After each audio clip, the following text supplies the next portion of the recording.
Hi, this is Corey Johnston, and today's lesson is going to come from the 6th chapter in the book of Deuteronomy. Now, the word Deuteronomy itself translates as a second law or a retelling of the law, and the historical context in which it was delivered was the 40th and final year of the desert wanderings. These are Moses' most mature musings, and they are the 5th and final book of what is known as the Torah or the Pentateuch. The latter term is Greek, rooted in the same word from which our word of pentagon derives. So in other words, a fivefold manifestation from the root. But throughout the books of the law, they are implicitly, now that they are to obey the law is self-evident, and there are occasional explanations for what they can expect in the event that they obey, mostly blessings and consequently curses and consequences and warnings for disobedience.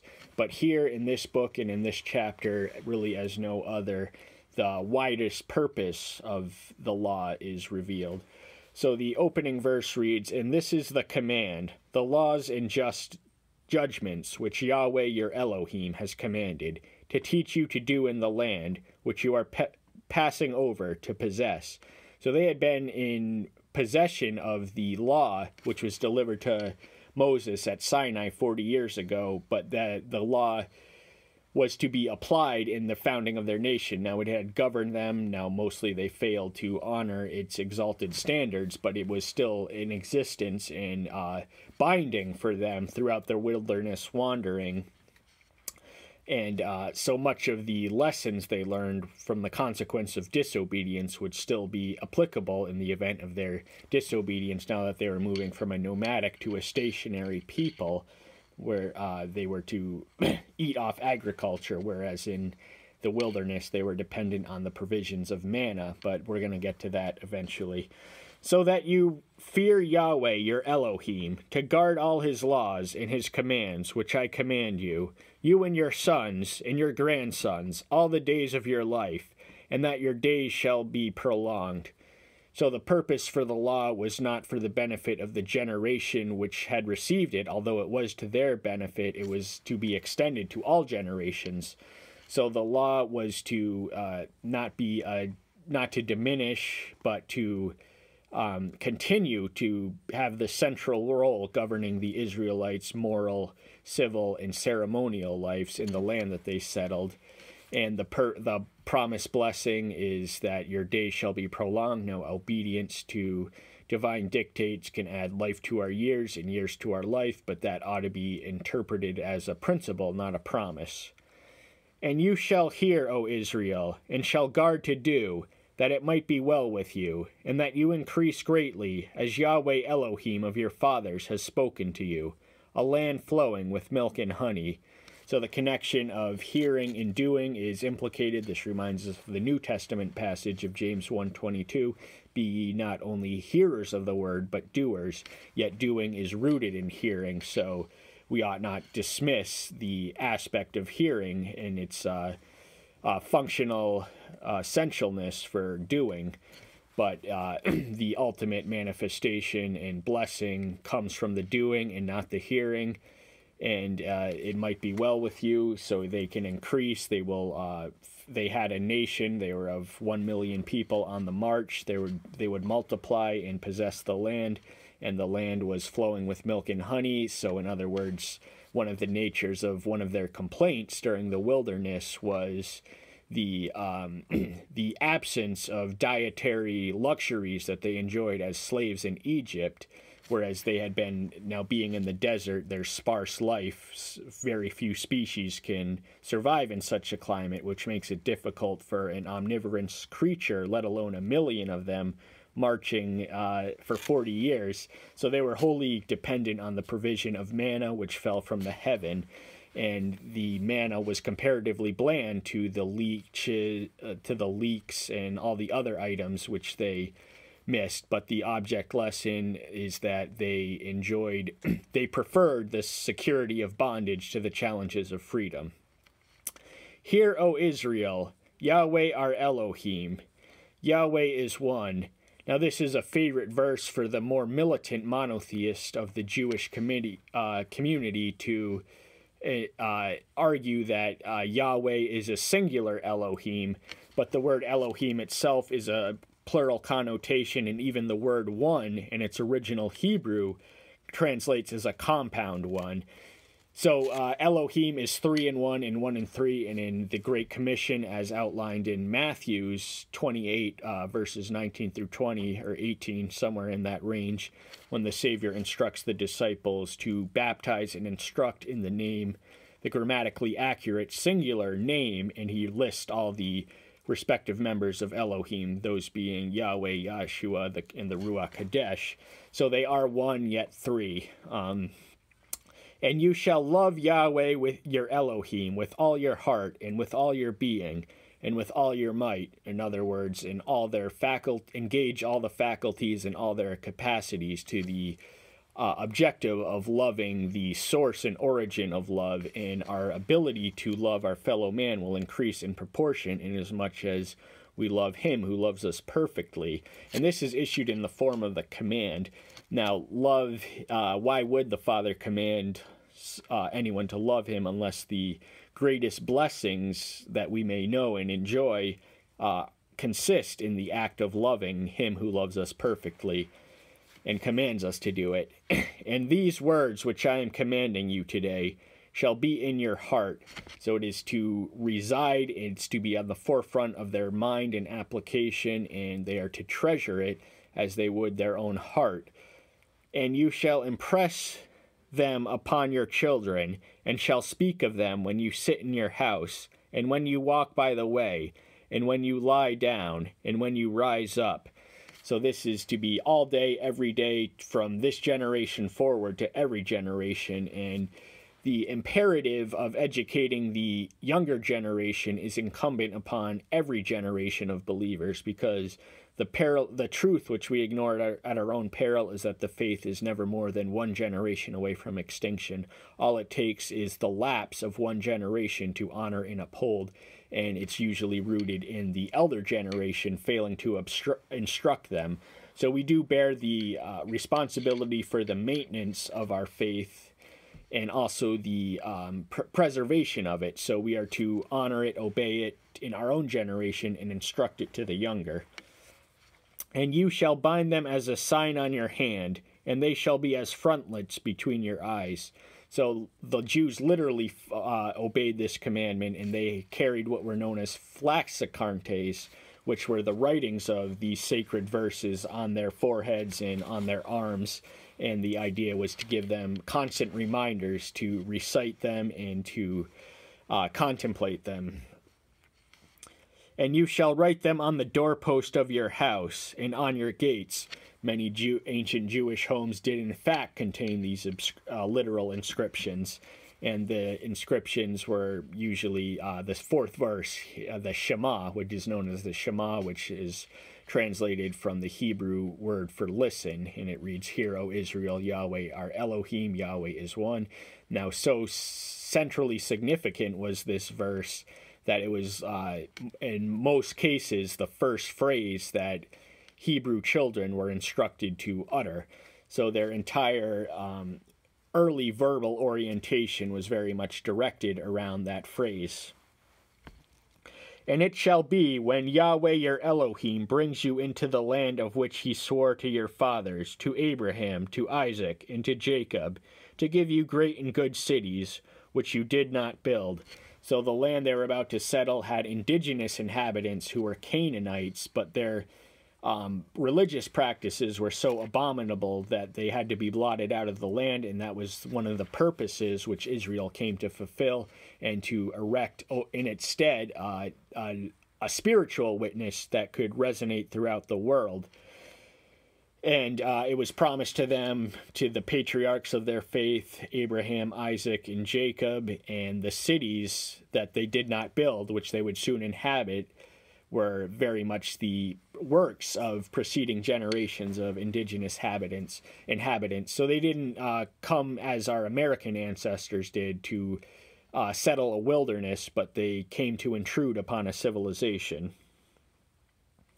And houses filled with all kinds of goods, which you did not fill, and wells dug, which you did not dig. vineyards and olive trees which you did not plant, and you shall eat and be satisfied. So in other words, they have a lot to look forward to, but the trick and the challenge of eating and being satisfying is often we take it as a matter of course and cease to be grateful for the one who grows the food that fills our belly. So the implicit admonition is to be mindful and grateful of where they came, because what you have and all you own was given to you by grace. Be on guard, lest you forget Yahweh, who brought you out of the land of Egypt, from the house of bondage. So this generation knew what it was like to be enslaved in a foreign land and to be a truly oppressed minority, whereas their progeny would be the dominant race of a new nation, yet they were not to forget their roots as strangers and foreigners in oppression, and the oppression that their ancestors endured in the Elohim who had liberated them. Fear Yahweh your Elohim, and serve him, and swear by his name. So the significance of fearing Elohim and serving him and swearing by his name it revolves around the centrality of the first commandment, whereas he is to be preeminent and exclusive, and any shared adoration or worship is very much a compromise and a corruption of that commandment. Do not go after other mighty ones, the mighty ones of the people who are all around you. So these mighty ones, alternately translated as gods, lowercase gods, were the erroneous deities which were imagined by the civilizations, and they wouldn't have to look very far because it was literally all around them. And this ties into the second commandment to not bow down to idols, and idols were the function through which those erroneous deities were worshipped. Yahweh was the invisible creator of all creation, therefore to depict him in physical form would have been to misrepresent them, and that was a command he guarded jealously, and rightly so. For Yahweh your Elohim is a jealous El in your midst, lest the displeasure of Yahweh your Elohim burn against you, then he shall destroy you from the face of the earth. So jealousy, he has human emotions that humans can relate to, those being joy and jealousy, to name them. So he doesn't tolerate any affection or adoration because he is the only deity that exists. Ergo, to invest any energy in an erroneous direction, especially when you know of his existence and all that he's done for us, literally everything we can claim and every blessing we can count, it is disrespectful and rebellious too.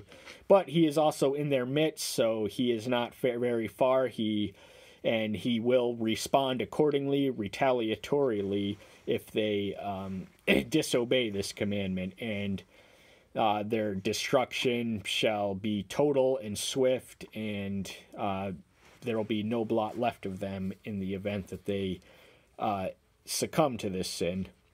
Do not tempt Yahweh your Elohim, as you tried him in Massa. So this is a historical lesson. Massa was the location of one of their many rebellions, and the Savior relies on this verse and the temptation when Satan tries to allure or seduce him into worshiping him in exchange for all the kingdoms of the earth in a moment in time, and he falls back on this verse.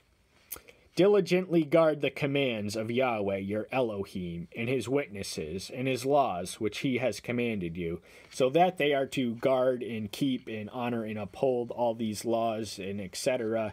is goes without saying, but how they are to do it is diligently. Diligently entails an effort and a struggle, and there will be struggles because to obey these laws goes against the grain of the natural man. Ergo, we must lean on a supernatural force in order to fulfill our function. And you shall do what is right and good in the eyes of Yahweh, that it might be well with you, that you shall go in and possess the good land of which Yahweh swore to your fathers. So the promise of rewards and possession and abundance are entailed in doing what is right and good, and he knows what is right and good. So the world's definition of right and good is often at variance with the heavenly law thereof, or the definition thereof. But if they do honor and obey and uphold what is right and what is good, they can expect to claim an entire land, and a civilization is waiting for them to settle it. It's already been settled, it's just waiting for them to occupy it. To drive out all your enemies from before you, as Yahweh has spoken. So there was no shortage of enemies around them. Now, these settled nations did not welcome these alien intruders, and they had cause for consternation in their mass movement, and they easily upset the stability of the balance of power during their march to the Promised Land, and they encountered various kings throughout their wanderings in the wilderness. So they were surrounded by enemies, and in some sense, all people who are estranged from Yahweh are his enemies. But he does, his hand remains outstretched, and he does long to restore those who are estranged from him. So he doesn't treat them as we would, even though we, in most cases, more often than not, we don't acknowledge that we're estranged from Elohim. Testament to our estrangement is the ignorance of the fact. When your son asks you in time to come, saying, what is the meaning of the witnesses and the laws and the just judgments which Yahweh our Elohim has commanded you? So this question would be current amongst the younger generations. They wanted to know why and for what purpose these laws were outlined, and he instructs them, then you shall say to your son, we were slaves of Pharaoh in Egypt, and Yahweh brought us out of Egypt with a strong hand. So these laws were the price of their liberation. Now, the laws of Yahweh were benign compared to the Egyptian slave masters who worked them 7 days a week, sun up to sundown.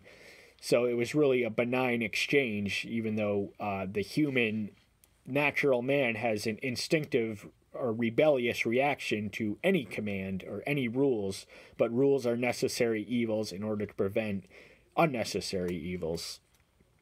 And Yahweh sent signs and wonders, great and grievous, upon Egypt, upon Pharaoh, and upon all his household, before our eyes. So one would think that the witness of the miraculous manifestations of divinity in their midst would solidify their faith on a more or less permanent basis for a lifetime.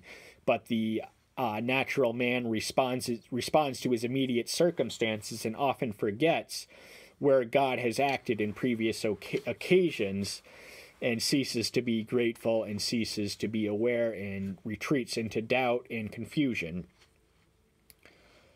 And he brought us out from there to bring us in, to give us the land of which he swore to our fathers.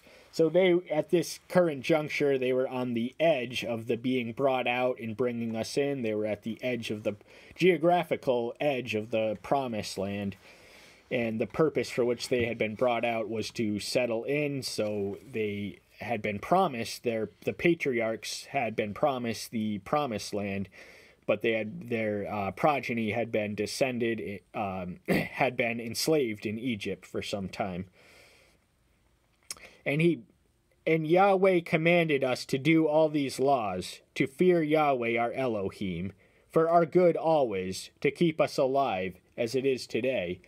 So the reason we fear Yahweh is always related because we have more to gain than and we have everything to lose for not follow. So it's always invariably and inevitably for our good to obey Yahweh, because he knows what's best. And even though the command may not add up or make sense at the moment, it will make sense once we obey it and see the manifestation of his blessing in our life.